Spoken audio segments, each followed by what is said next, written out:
Renowned philosopher and composer Jonathan Powell told us one may only grow as far as their horizons allow. And today, regarding the issue of Boris Newton's son's death, we can see that concern over our time is just as important now as it was in Powell's time.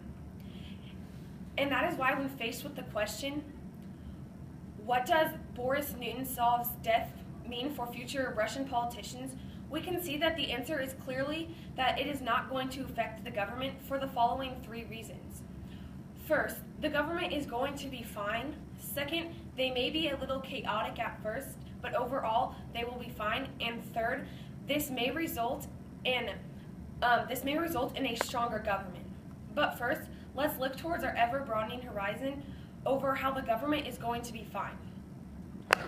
Although deaths are sad and the death of Boris was very devastating, we can see that because the government has such big issues to deal with, according to Moscow Time, Russia is now dealing with an ISIS problem of their own.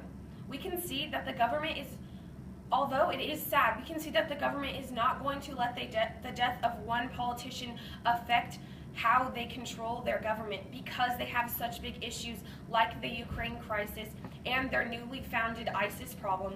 So we can see that the government is going to be fine because they have such big problems.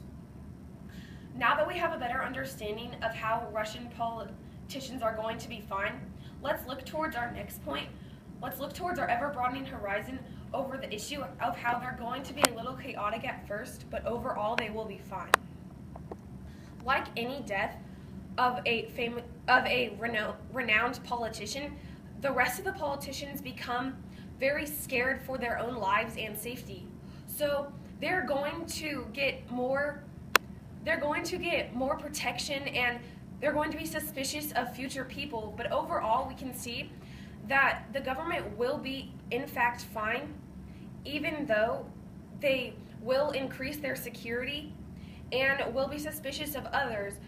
But overall, even after the time of chaotic is over, we can see that they will be fine.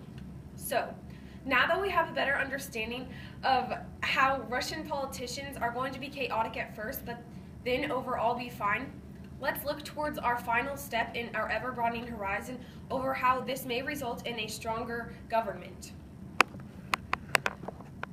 After Boris's assassination, the government is going to want to solve their problems and work together for Boris. So, like their issues according to the Moscow Time, their issues over the ISIS problem and their Ukraine crisis, we can also see that Russia has, according to the diplomat, Russia also is waning soft power over China. So they have a lot of issues that the government needs to control and needs to focus on.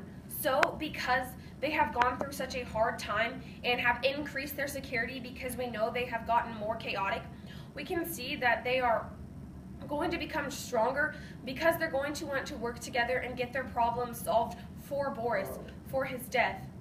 We know that because this has happened before, because when a famous politician dies, we can see that governments have worked together so that they solve problems better, and so they can get their problems solved faster.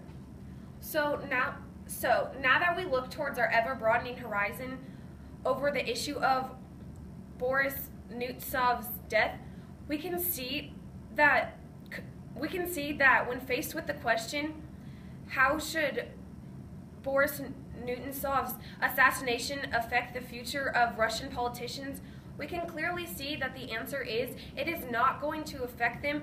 They will be fine, and it may even result in a stronger government. We looked at how they will be fine, how they will be a little chaotic at first, but in the end, this may even result in a stronger government. So we know that even though the assassination of Boris Nemtsov is very sad and very devastating to the government and to all of Russia, we know that overall Russia's government and the politicians are going to be fine, and this may result in them being stronger because they want to solve problems for Boris.